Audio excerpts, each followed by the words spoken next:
This is your daily Facts Matter update, and I'm your host, Roman from the Epoch Times. And today, I'd like to start by wishing you all a very happy St. Patrick's Day. Although you might be asking yourself why I'm now wearing any green.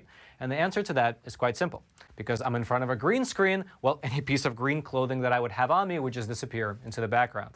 And by the way, if you want more behind-the-scenes shots like that one, as well as behind-the-scenes research, as well as very, very spicy memes, I usually post all that over on Instagram, and you can follow me at Epoch Times Roman. I'll keep posting there until they kick me off. And now, let's begin today's discussion by talking about election integrity. And to start with, over in Florida, the state legislature has just approved a new bill which would tighten up election security by, among several other things, making the possession of more than 2 voter ballots a felony charge in the 3rd degree. Specifically, the new bill, which is officially called SB 524, it passed both chambers of the state legislature with a very strong majority. It passed the state Senate by a vote of 24-14, and it passed the state House by a vote of 76-41. And as I mentioned just a moment ago, this new law, it will make it a felony for anyone in the state to possess more than 2 ballots. Here's specifically what this new law says in relevant part. Quote, any person who distributes, orders, requests, collects, delivers, or otherwise physically possesses more than 2 vote-by-mail ballots per election, in addition to his or her own ballot or a ballot belonging to an immediate family member, except as provided in certain circumstances, commits a felony of the 3rd degree. Now, it's worth mentioning that previously, before this new bill passed the state legislature, possessing more than 2 ballots within the state of Florida was a misdemeanor. However, with this new, more serious classification, what it means in practice is that possession of over 2 ballots can now be punishable by a fine of up to $50,000 as well as 5 years in prison. However, as I mentioned earlier, this was not the only election integrity measure within this new piece of legislation. And so besides this provision against owning more than 2 ballots, this new bill also imposes stricter voter ID requirements in order to vote by mail.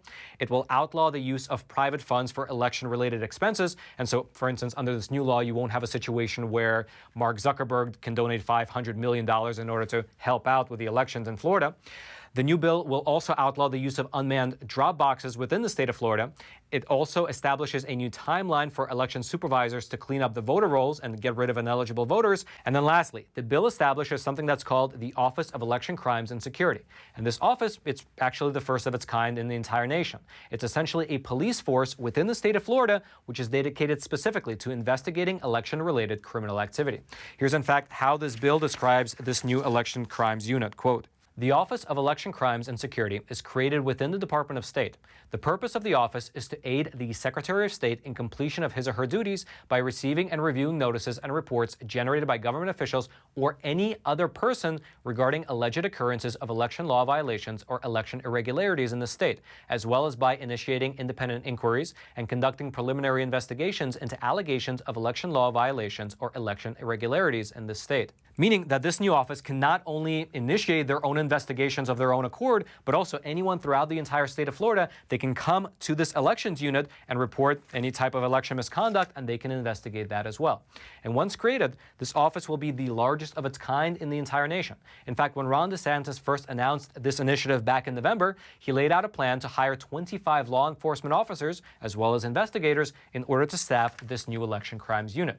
All right, there was something I forgot to mention during the in-studio filming of that segment, which is that once the Office of Election Crimes and Security is actually set up, at least initially, it will be staffed with 15 investigators who are going to be tasked with doing preliminary investigations into election fraud. And then secondly, the bill calls on Governor Ron DeSantis to appoint 10 law enforcement officers who will sit underneath the Florida Department of Law Enforcement to actually probe election crimes. And so, at least initially, there will be a staff of 15 investigators as well as 10 cops for a total combined personnel of 25 in order to both investigate as well as to prosecute election-related crimes. And their combined effort will have a budget, at least initially, of $3.7 million. And then furthermore, it looks like other states are going to be emulating what Florida is doing, although we'll talk more about that back in the studio. However, as you can imagine, this new bill, and especially this provision which establishes this election-related police force, it has both supporters as well as detractors. For instance, Ms. Debbie Mayfield, who is the Florida Senate Majority Leader, she said this regarding the new bill. Florida leads the nation in election integrity because we have taken a proactive approach to address and anticipating any election issues. To ensure Florida remains a national model for free and fair elections, we established a clear framework to investigate elections violations, improved voter roll maintenance, continued our commitment to secure vote-by-mail ballots and increased and expanded penalties for those who illegally interfere in our elections. On the flip side, however, the political director of Florida's ACLU chapter, he had, well, you can say a different take on this particular bill, saying that after it passed the legislature, quote, it would create an elections police force that can only be described as a solution in search of a problem. The handful of cases of intentional misconduct that have been prosecuted in the past year demonstrate that the existing system works. Creating this additional police force to chase non-existent elections issues is an unnecessary expense that will burden Florida's taxpayers and intimidate voters. We have real needs in Florida to address, and this is not one of them. Regardless, though, this new bill is now on its way to Governor Ron DeSantis' desk to be signed into law, which it looks like he is poised to do, given the fact that he himself was pushing this proposal to be adopted into the legislative agenda back in November. And so this bill will likely become law within the next week or so. However, what's interesting here is that although Florida has created the first ever state-level agency to investigate election crimes, other states are looking to emulate what they've done. For instance, there is a bill that's currently working its way through the State House over in the state of Arizona. That bill, for your reference, is called SB 1027, and it would, very similar to Florida, establish a Bureau of Elections within the governor's office, which would be a new agency that could both investigate as well as prosecute election-related crimes. And then also, within the state of Georgia, one of their frontrunners for governor, Mr. David Perdue, he recently touted a plan that's, again, very similar to the one in Florida, which would establish a, quote, election law enforcement division within Georgia that will be charged with enforcing election laws, investigating election crimes and fraud, and arresting those who commit these offenses. And so we'll just have to wait and see how this new elections crimes unit establishes itself within Florida, and then whether it will be actually emulated by other states throughout the entire nation.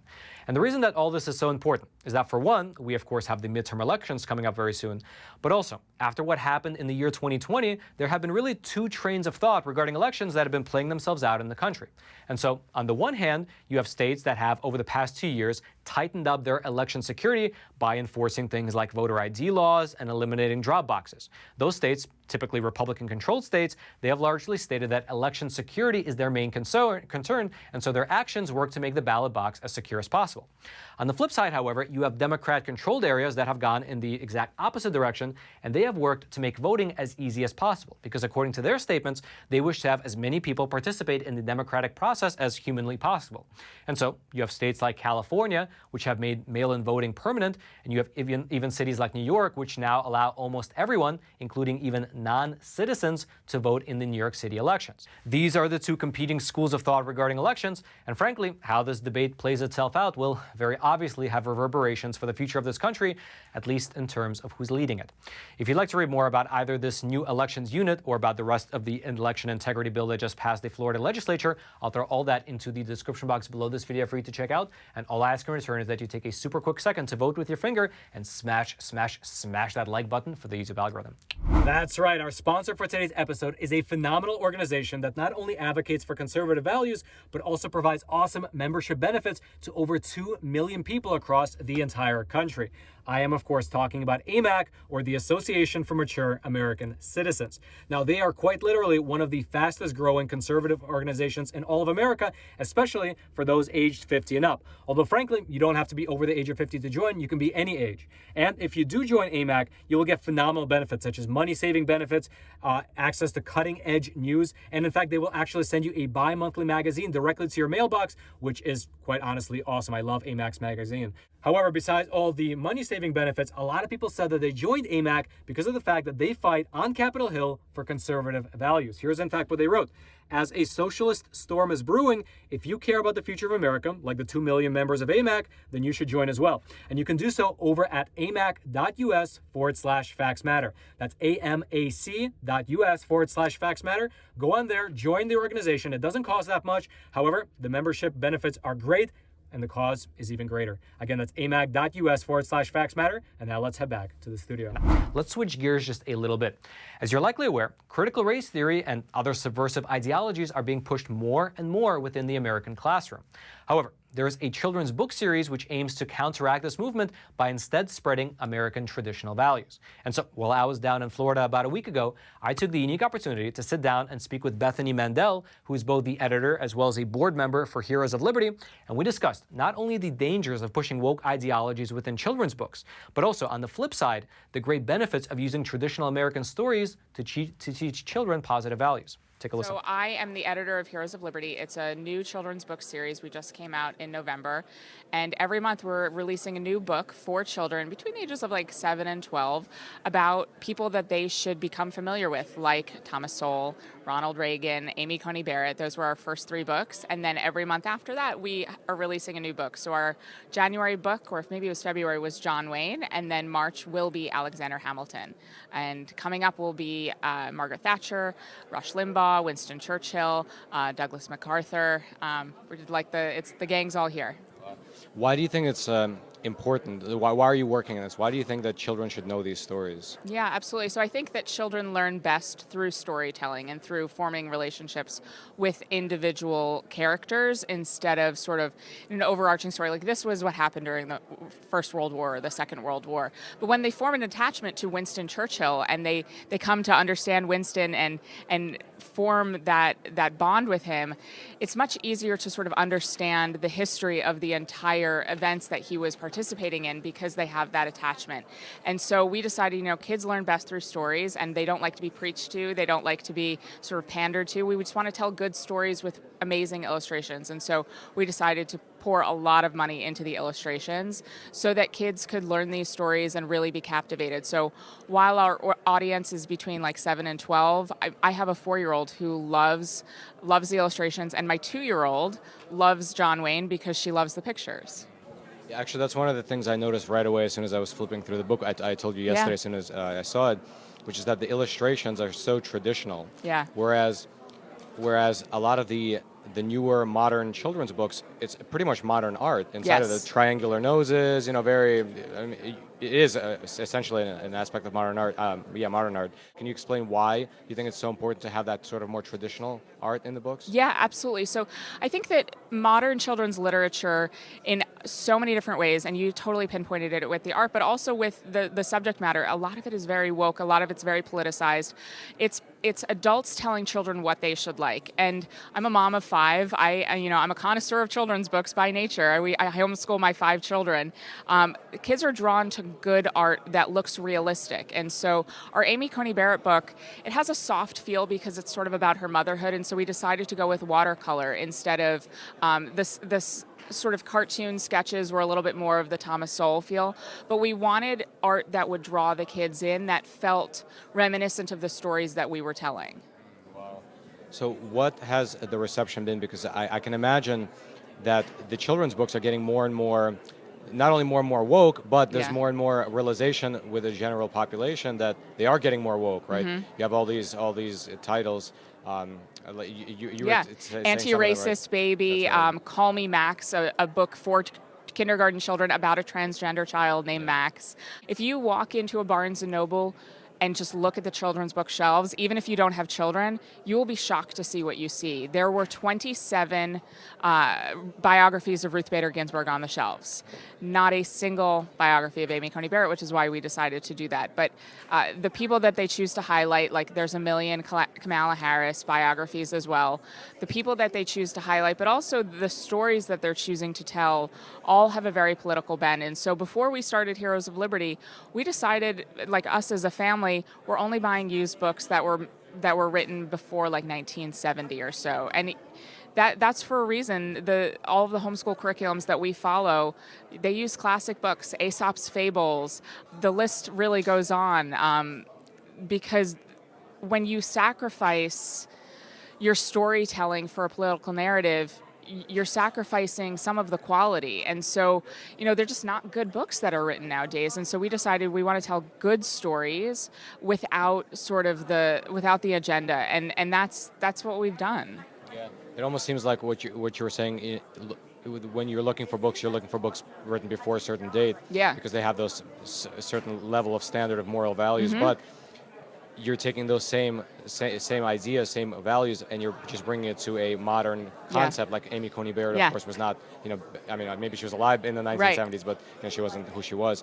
That's fascinating. But you also have a petition, you said, going on right now. Can you talk a bit about that? Yeah. So it's stopwokebooks.com, and we have a petition that we're trying to gather as many signatures of concerned Americans as possible. Scholastic Press is $1 billion juggernaut, and they have unprecedented access to our children's schools, via book fairs, via the school library, via just classroom libraries as well. And again, you would be shocked at the sort of material that you'd see. And one of the videos that we have on that website, stopwokebooks.com, is a video of me just reading a page out of a book that was written for kids 8 and over. It's called George by Alex Gino. And the American Library Association has a list of banned books, and it's books that parents sort of object to. And 10 years ago, those books were sort of the top of that book list was Captain Underpants, because it had sort of potty humor, which my kids read it. I don't love it, but it is what it is.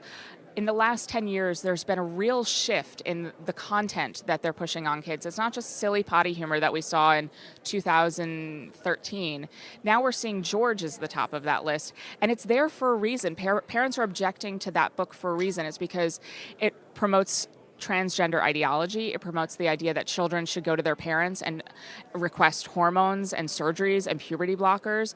This is, and the American Library Association is also woke, and so they're putting it on their banned books list. But, parents are objecting to it for a reason, and the entire industry seems to think that we're all book burners, and we're not. But we should have a say over what our children are exposed to. And so that's sort of what we're trying to do with the Scholastic campaign, to make parents aware of what is in children's books and hopefully get them out of school districts. Now, that was now the full interview. If you'd like to watch that interview in its entirety, you can do so over on Epic TV, which is our awesome no censorship video platform. I'll throw a link to it. It'll be down in the description box below. And also, if you want to check out some of the Heroes of Liberty books for yourself, I'll throw a link in the description box below for a place where you can check them out for yourself and order them to your own house so you can teach your children those American traditional values. Now, lastly, I'd like to mention something that I mentioned yesterday, which is that Facts Matter is now available as a podcast. And so if you listen to podcasts on Apple, Google, or Spotify, you can find our episodes on there as well. And frankly, it's going pretty well. I checked just this morning, and we were already number 51 in the news category here in America on Apple Podcasts. Now, that's pretty good because we were only something like 243 about a week ago, and we've only been on that platform for only a month. So we're getting better and better, and we're now above even big names like Tim Pool, Morning Joe, and Sean Hannity. However, being number 51 is still, frankly, a rookie number. And so if you listen to podcasts, consider checking out Facts Matter on Apple, Google, and Spotify, maybe even leaving us a review, and let's see if we can crack the top 10 by the end of this month. I think it's possible. I'll throw all the links to the different podcast platforms that we're on. They'll all be in the description box below. And then until next time, I'm your host, Roman from the Epic Times. Stay informed and stay free.